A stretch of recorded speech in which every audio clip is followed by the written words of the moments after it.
after 55 years of hurt. England take on Italy. This is my prediction on who should start and why.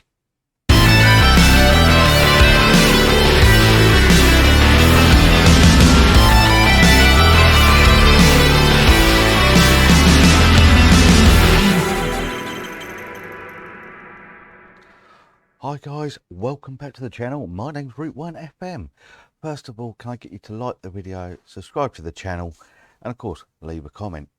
Now, I record this 24 hours after the epic semi-final against Denmark, and a little bit of review. I felt it was like a Premiership match. Very cagey, very start, like feeling out teams, like when you're at the start of the season, you don't know what you're going to expect. And I felt that it started like that in a way. Like Kasper Schmeichel's a lot plays for Leicester. There's a lot of players who play within English football, and of course across Europe, like Delaney for Dortmund and everything. So obviously, hats off to him for scoring the goal. Brilliant free kick. Brilliant, actually, style from the corners and the free kicks. I think that was brilliant. I think that was well worked. I could see what they were doing, trying to put pressure on Pickford, and just to try and make a mistake. Now, obviously, we got the equaliser. Saka getting in behind, crossing the ball, and of course an own goal. I'll be honest. Here we should have got more in the second half. Maguire was unlucky with the header, but Kasper Schmeichel is a very good goalkeeper. Obviously, the first half of extra time, I will say I saw Harry Kane's stance when he was taking the penalty. I'm going to be honest, I don't know if anyone else has seen this, but when he would do that in a Spurs shirt, he tends to have his left foot a little bit more forward to his right foot. So he's literally like that towards the ball. And he tends to put them in top bins, left footed, or right footed, I mean, straight into the top left hand corner. Gives the keeper no chance. But he didn't have that stance, I found. And all right, okay, it wasn't dead in the corner. It was a good height for Kasper, but I think he did get enough power on it for him to spill it, and of course then he's picked up the rebound. Was it a soft penalty? Yeah, but first impressions is that you saw the guy trying to tackle from behind, and then another guy come charging in, wasn't playing the ball at all. It was a penalty. So absolutely fantastic. Well done to Gareth and the boys. Now, Sunday, the Italians, and this is where it might cause controversy with who I put in it, but I look at the team, and I'll tell you what, the Italians in this tournament have been high press. They like to tackle. So you've got to take those two things into consideration and go, right, what do we do best? Now, as an England team, we're good at, obviously, passing the ball. We're good at speed. And I think there is an age with that Italian, especially the back line, that you need to have pace to go against them. And it's not always going to be the direct balls to do it. So, that being said, I like to introduce my England team for the final. And there you have it. There you have it. Obviously, I think there's probably 9 players on that picture there that you would say are automatic starts. Now, Pickford in goal. Excuse me. Pickford in goal is a must. 1 goal conceded in the whole tournament. It's fantastic. I've gone with a back three, and I love to hear people talk to me about this. I like to see what their views are. But I've gone with a back three. Again, Walker, I'm going to say, is England's player of the tournament. I find he's been resolute, he's been assuring, he's been confident, he's taken no risks. He has become a brilliant leader of the team.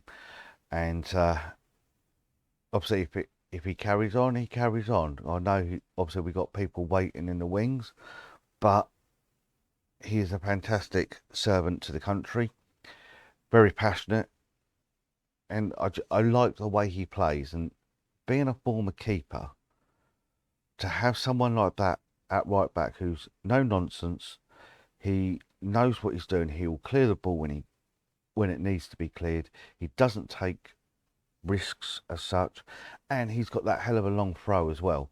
So personally, it's my player of the tournament for England is Kyle Walker. Then next to him is, I class him as the modern day Tony Adams in this team. He'll get stuck in no matter what. But John Stones, good tool.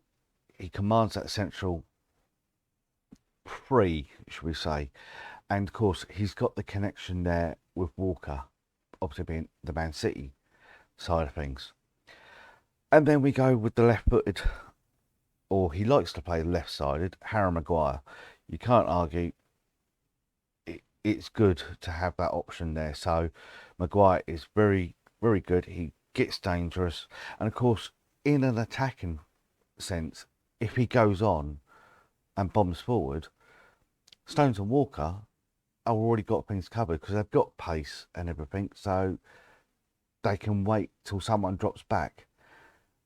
And it's also ideal if it needs to go to the fore, because you're going to have the left wing back as Luke Shaw, the Man United connection. So the back four is full of Manchester players, no matter what side you look at, blue or red. So they've got connections there, so they know how each other's play. And that's where I see is going to be key, because if they do drop back into a four, Shaw can just drop back. If they stay at the three, Shaw can still bomb up and down. And please, Gareth, I'm going to say, put Shaw on free kicks to get it in the area. You saw what he'd done against Ukraine. I was surprised he went with Mount taking them in the semis. But Shawdinho, whatever you want to call him, is in at my left back. My right wing back, this is why I've gone with Trippier. Again, another dead ball specialist. If the Italians like to press high, so we're going to be probably a lot of time in our half. So it sounds stupid. It is a very defensive line, but I don't want. If that was me in charge, I don't want to concede goals. Trippier is a good outlet. He can get up and down the pitch. He can get balls into the box and still be an attacking threat.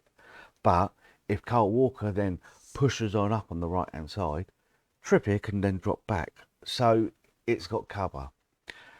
That's how I've seen it. Obviously, the two in the middle speak for themselves. Declan Rice and Calvin Phillips. Now, Rice, if they needed to, if Maguire goes up on one of those surging runs where he crosses the halfway line, Rice, who was or come through the West Ham ranks as a central defender, can just slip back into that free. So it gives you another option. But he commands that CDM role, shall we say. They both do. But also, in this tournament, we've seen a different side to Rice and Phillips than what you see in Premiership games. And hopefully you'll see that going on. With Calvin Phillips, I think he's absolutely fantastic to see. Like, just 12 months ago, he was in the Championship getting promoted with Leeds. Now England shirt, England starter. I find him, that's my choice to go in the centre of midfield there. He can get forward and he can also do the dirty work, same as Rice. Get forward, he is a threat in the air, but if we're up against the Italians, if they're going to press, we want defenders. So even though that is a very defensive line, if Trippier and Shaw bomb forward, they've still got cover. You've still got five there. That's how I see that one. Obviously, the front three now. Now, one of these positions is going to cause controversy, I think, because we all want to see certain people in there. But you've got to keep Raheem and Kane. They've got goals in them. They're getting the goals. Personally, I'll play Raheem on the right, Kane down the middle, just to help Raheem finish the game against Denmark, because he can get past like the left backs and the left back and the left sided defender. Depends on obviously the fitness of the Italians and who they've got starting. That's who I've gone with there. And then on the right side, because the Italians, I find they take time on the ball, and if they're gonna be, if you're attacking, you want someone to be up in their face basically and say, look, I've got the ball, let's twinkle around. I've gone for Jack Grealish. Now, yeah, everyone cheered when Jack was on, but I just feel that if he's going to go up against their right back or their centre back or someone in midfield, and he wants to dazzle them, he'll draw the foul in more. And yeah, it's the whole cliche. Yeah, Jack Grealish is the most fouled player in the Premiership last season or the last 2 seasons, but let's use that to the advantage. He can get in there. He can unlock the ball, and then possibly after an hour swap him out with Foden. We've got Saka on the bench. If Trippier decides to get up in injury, Saka can come on and take his place as the right wing back. He can do that. He's done it for Arsenal. He's done it for England. Same, he can do it on the left side. Jordan Sancho can come in from Sterling if there's an option. So that is how I feel. If I was manager of England, that's how I would set up. It's very defensive, but if we can get the defensive work done, last about an hour, then we can get in and hopefully get the victory. Guys, it's not my normal content tonight because I thought I'd do one for the Euros.